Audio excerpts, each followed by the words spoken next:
and welcome to Choices Global, a production of First Assembly of God, Wortmanville, Georgetown, Guyana.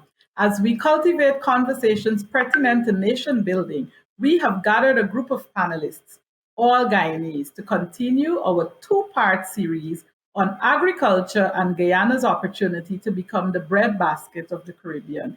If you missed our first series, we suggest that you check us out on our YouTube channel and on Facebook. Our panelists today include Nyron Sukram, Marion Stewart, and Julius David, all University of Guyana graduates in agriculture science, while Nyron operates as a research officer at NARI, that is the National Agricultural Research and Extension Institute. Marion is an expert in agro-processing, and she works at the Guyana School of Agriculture, while Julius David is operating in the education sector. Neil Corey is our fourth panelist, and he's an entrepreneur in agriculture for over 30 years. He pioneered peanut farming in the Northwest District, and he now operates his own farm, over 30 acres at Moblissa, producing citrus, pineapples, coconuts, peppers, breadfruit, and ground provisions. I am your moderator, Chevron Corbin, operating from Geneva, Switzerland, and I want to welcome our panelists and welcome you, our viewers, to this segment of Choices Global. Today, we want to contribute to the discourse on the potential of agriculture to play a new role, and I emphasize new role, in Guyana's development and that of the Caribbean. Last time we talked about funding, policies, and technology, including climate smart farming. And so today I want to challenge our panelists to share their experiences and their expertise. And Julius, maybe I'll start with you. Could you tell us a little bit about what are the challenges or opportunities, both in funding and the technology, as it relates to agriculture in Guyana? Funding and technology. And the other panelists can build on what Julius will signal to us. Thank you. As it relates to funding, we can go way back. We have had a bank that was set up specifically to deal with agricultural funding, and that was the Guy Bank. And because of bad loans, and we know how fragile agriculture can be, in a click of a finger, you could lose everything. And so those were some of the challenges that contributed to the failure of Guy Bank. Now, what we have, or what we're contending with now, it's the commercial banks playing a major role in funding for agricultural venture. And so we know those banks has their guidelines and the policies that they operate by. And so many farmers, especially our small farmers, fail to tap in to that because of the requirement the bank would ask for in order for them to get loan. They must have some amount of surety. They must have some amount of collateral in order to access funding from the banking system. And so that has been a major challenge to agricultural production here in Guyana. And by extension, it will also affect the improvement via technology, because in all we need funding to access those kind of things. What we see happening, however, is government trying to play a pivotal role in alleviating that kind of stress to the agricultural sector. And so we'd have, from time to time, we'd have some amount of subsidies given to farmers.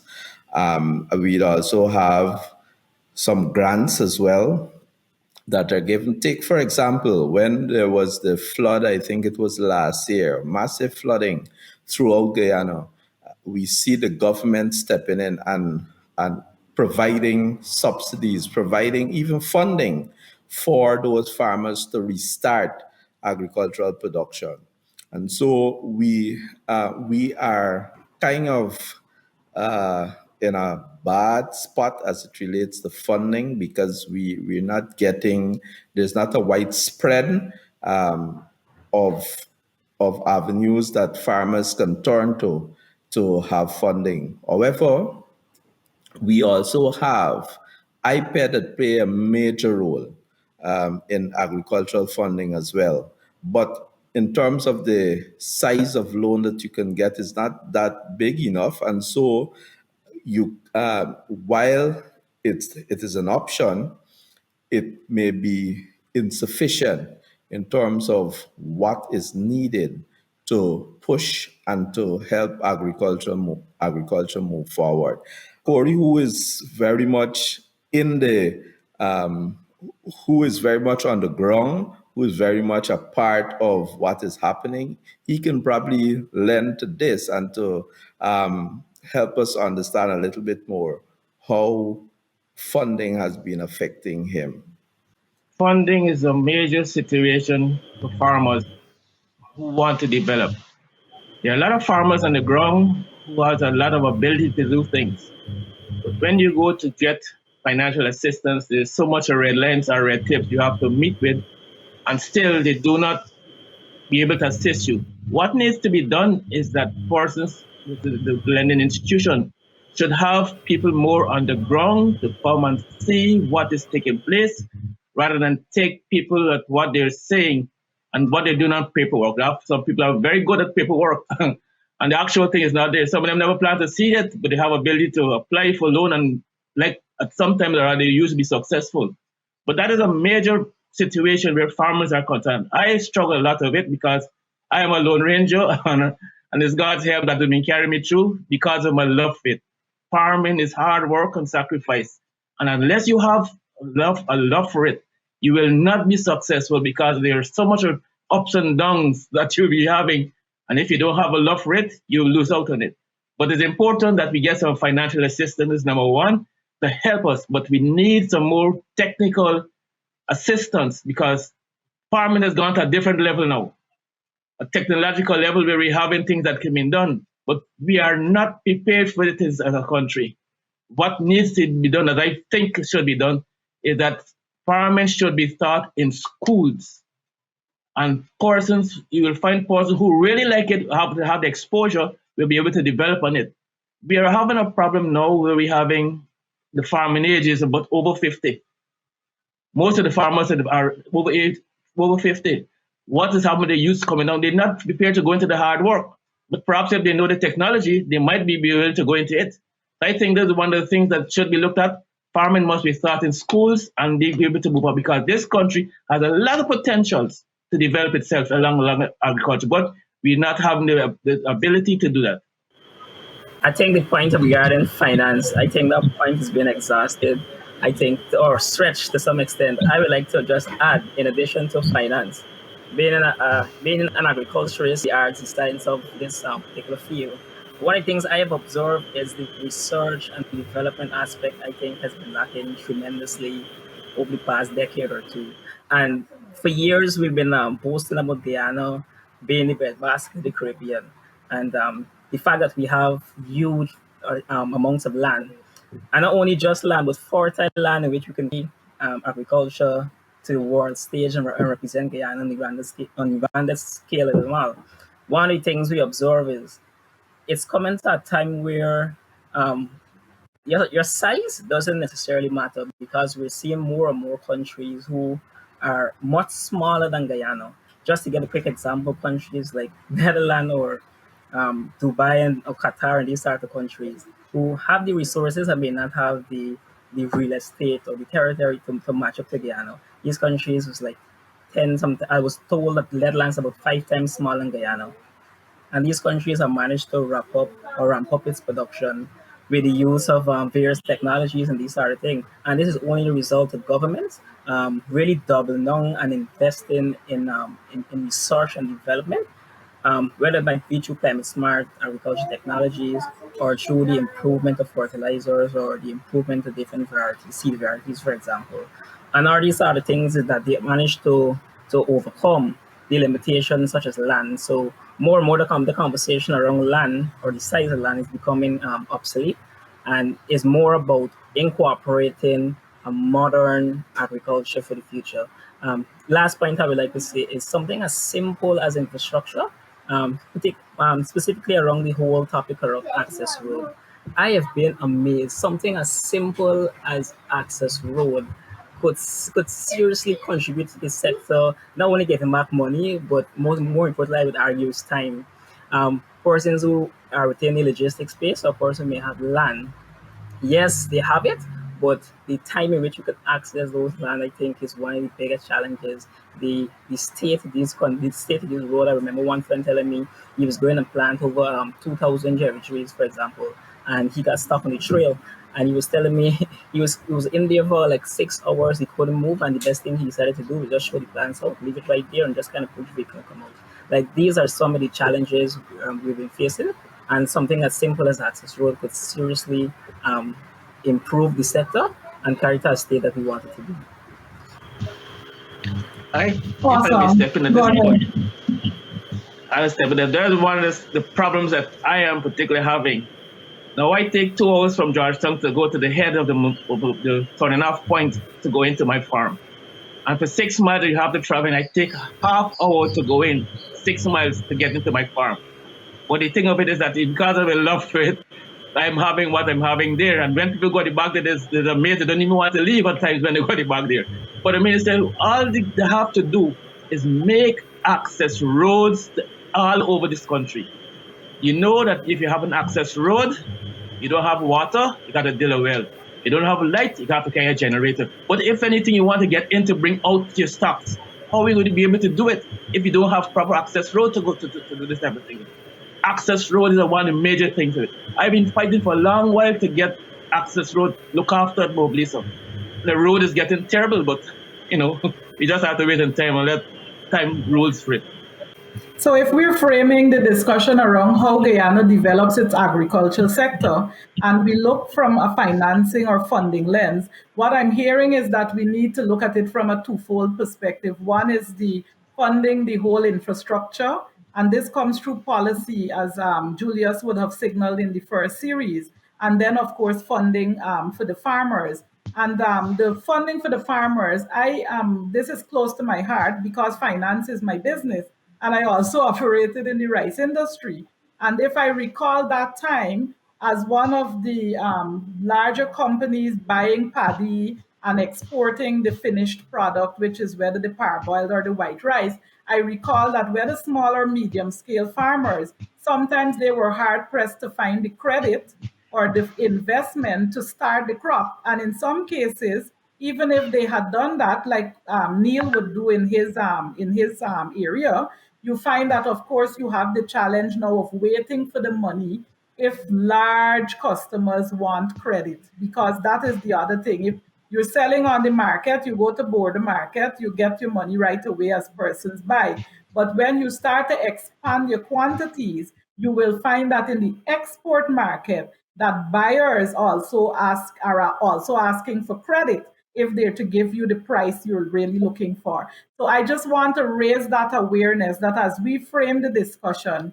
government input is going to be very critical for the infrastructure, as our panelists have mentioned, but also to provide some kind of a support or a credit buffer. And I'm speaking even beyond just the loans that the bank would give to fund the inputs like fertilizers and seed and so on and so forth.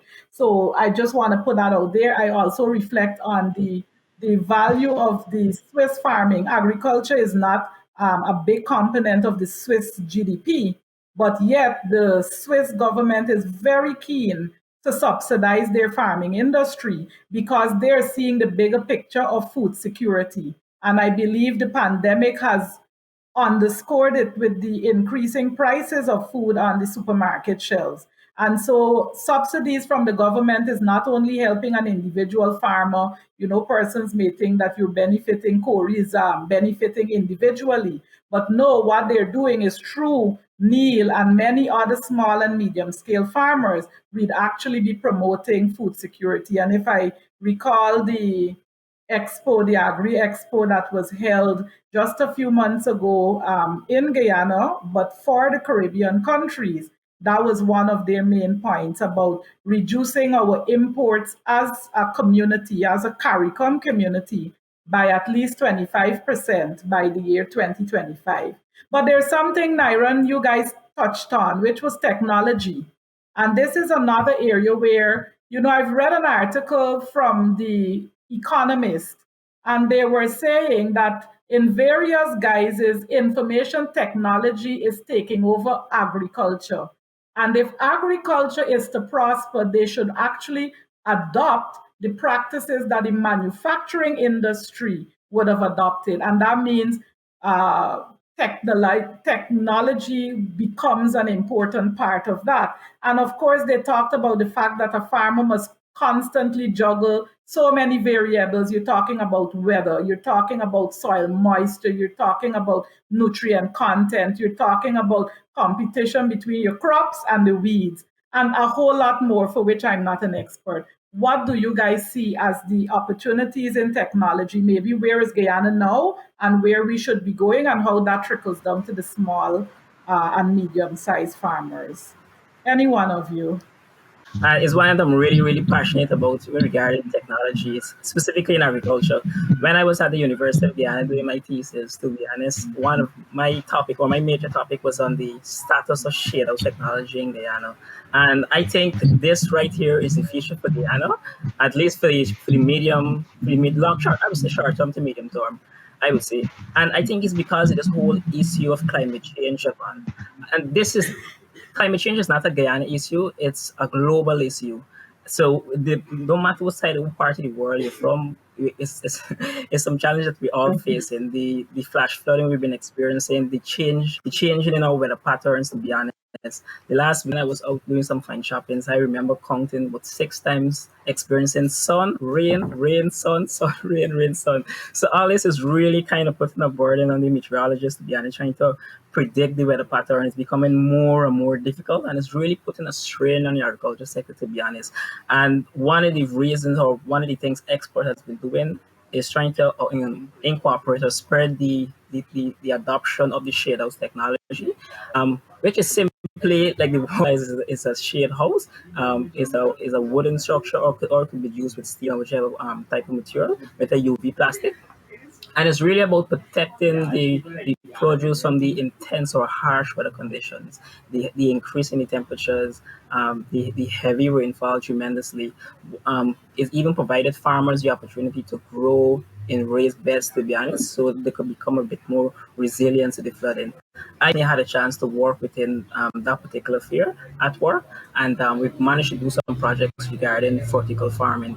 And to be honest, last year, I don't know if you read, Guyana seriously were impacted from the flooding, the major wind, as we would call it here in Guyana, and the sector was really impacted.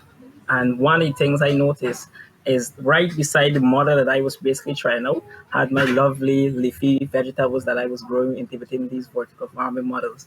And right beside it, as it are the grow boxes that I would call the traditional model. And the water managed to come right up to those boxes and infiltrate the boxes, and those crops were destroyed. I was happy that the models within the vertical farming structure will manage to survive and stay just above the water. And it really just showed the resilience in such a small plot, in such a small trial. And we could already see more and more of the potential regarding the particular technology. So moving on, I'm excited. And again, I don't want to sound pessimistic. Overall, despite the challenges, I think there lies the opportunities. Over the years, we have been trying to avoid the topic of investing in technology. Guyana is a developing country. We are well aware that we are far behind as it relates to technology. As little as the shade house, as little as the hydroponics gardening, these are technologies that have been in existence for many, many, many years ago. And so now is the time we are, at least our focus as being explained by the government is that we are going to use the oil resources or part of the oil resources to invest heavily on these sectors, especially the agricultural sector, so as to put it in a position that in the near future we'd be able to heavily depend on it as being part of our major or major foreign earning sector. So the thing is, we know where we at. We are very far behind in technology. The thing is to move in the direction, and again, as you would have mentioned, Siobhan, and we've tried to explore this the last time, government policies are very, very important as it relates to these kind of things. And so government has to make a conscious decision. We just can't talk around it, but we have to make a conscious decision in investing. And we can't wait on the small farmers to invest. Yes, they will, but to a certain level. But we need to move beyond that, because here we're not just talking about making it sustainable, but we want to move from Guyana agriculture being sustainable to being the breadbasket of the Caribbean. We just can't talk this thing, but we have to move in the direction. We have to make certain conscious decision and to make the necessary and the very big investment as it relates to technology. So the technology is available. That's a good thing. It's available, but we have to be able to access it. And in accessing it, we would have to rely strongly on government intervention and hope that we really utilize the resources that we now have and channel it in that direction so as to beef up and to make our agricultural sector technology ready and technology usable. While the government's been a key role in the investment in these things, say that you also need a necessary investment or investors, of course, who are already being involved in such things and bring it to Guyana so that the farmers themselves can have the opportunity to be involved. Now, it's one thing in being in the investment aspect of it, but you also need to have the know-how. So once we bring the technology, then the farmers will be able to have the necessary training and technical support in order to help them utilize that technology in an effective way and manner to have the outcome and results that we need to get. Neil, any thoughts from your side, given you're on the ground, so to say? There is need for us to understand the technology that is available. I think that has been lacking. They have not having sufficient. They haven't gotten sufficient openings whereby you can get into these technological aspects of it. And there's need for persons to be more on the ground rather than sitting down in the office, because people just accept what is happening, but sitting down in the office. But when they go on the ground, it's something different. I have situations where I have projects are being going and I'm not getting follow-ups to give me guidance and direction. It's through the help of God and my desire to have these things come into place that I'm being somewhat successful. I would like to enlarge it much more, but I haven't got the technology that should be available. I've been trying for the longest while to get into the shade house cultivation because I even having materials cut. I need some thing like plastic, and I'm preparing blocks and so on to do around to build the groundwork or what have you, but I'm not getting the financial assistance because one is saying that I'm too old. I don't know what age has to do with that. And that we're not getting the follow-ups that is so needed for this technological situation. This food safety situation is a very serious one because the drugs are the fertilizers that should have been used has been abused. And I think that is what will cause a lot of problems with our exportation as regards to exporting crops that will conducive to the development of outer states. What needs to be done? We need to be getting guidelines on what to use, how to use, when to use. The things that we have not just us, people just go and do my trial and error and want to get maximum production by pushing things to the detriment of the other people at large. So those are areas that we need to be looking at as regards giving proper guidance and direction as to what to be used and how to be used. I think we should even get more education when it comes to the farming communities. Certain parts of Guyana is like farm groups.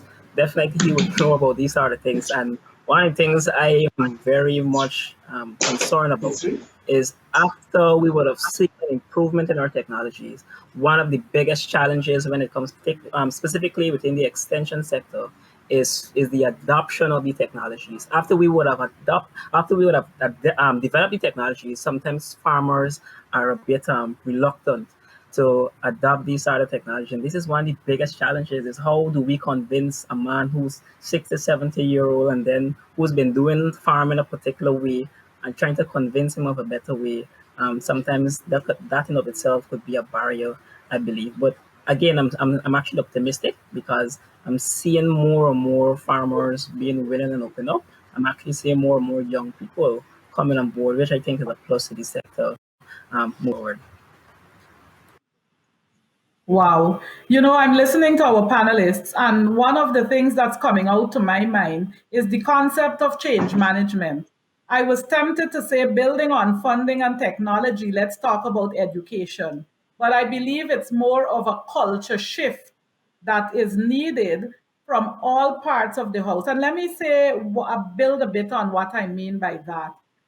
One of them is when I hear Neil, someone on the ground who has been progressing but could be doing so at a faster pace if all of the other ingredients were being fed his way.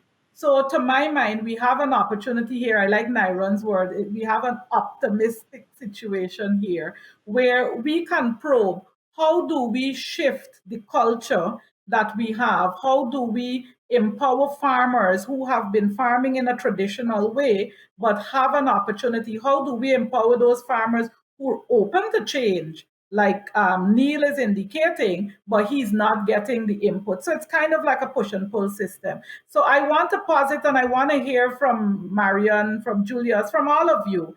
Some of the things I'm thinking of is when we talk about it's important to get our youths involved. And the fact that we have youth panelists is a signal that we're already in the right direction. And Nyron, I'm looking to you as well as the others. I'm looking at the University of Guyana's agriculture program.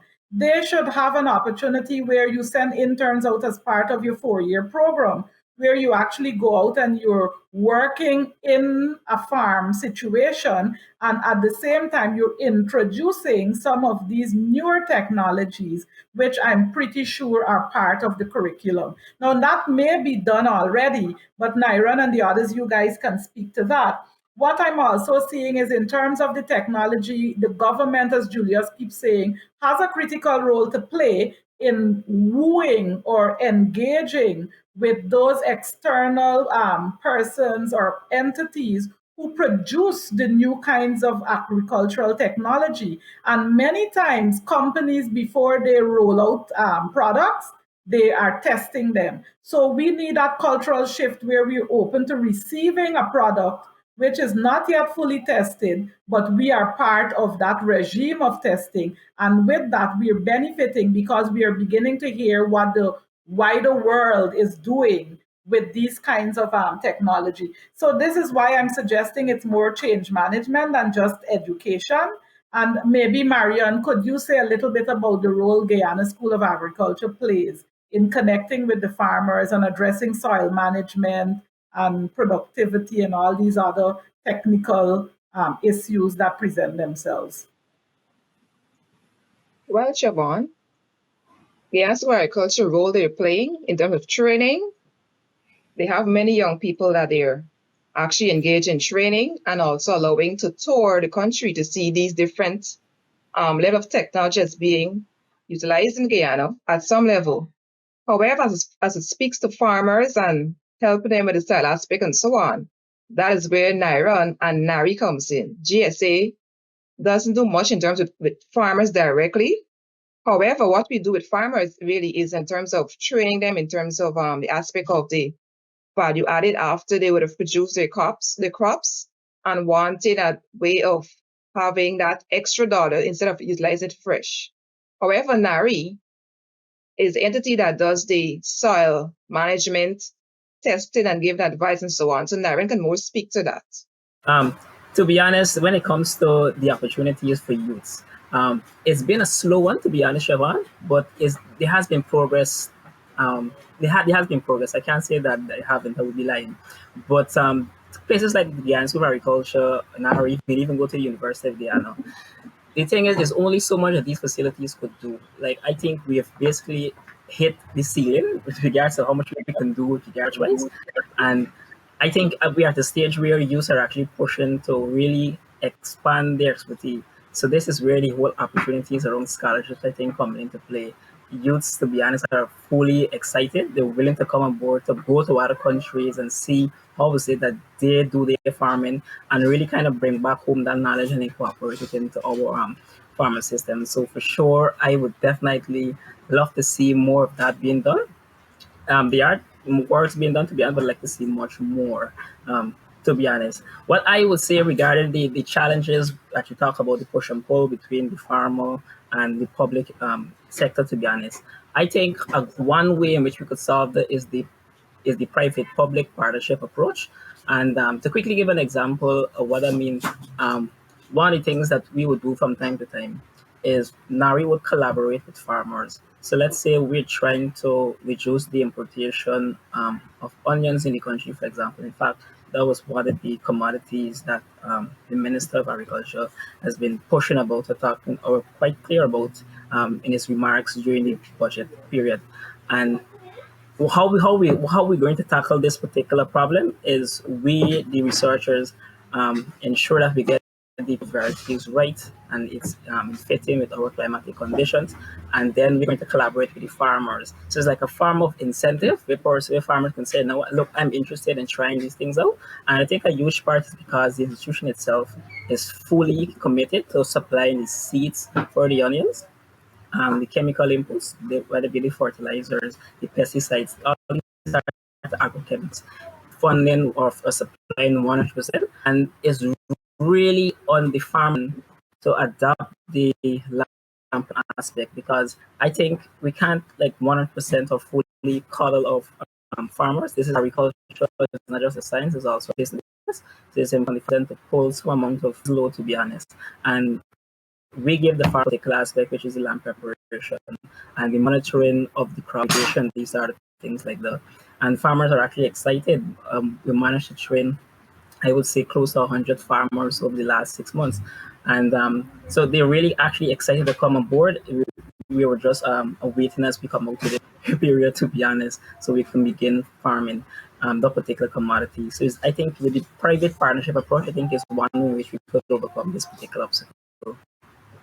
I would like to add quickly that with everything, there's limitations. There are limitations. And we've seen, based on what has been discussed in a short while, the limitations with these institutions would have in terms of developing and help push agricultural or any kind of investment forward.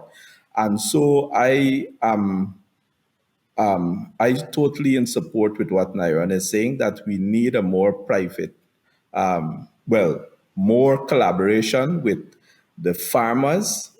This is the point I'm now making, the slant I'm taking with the farmers and these institutions.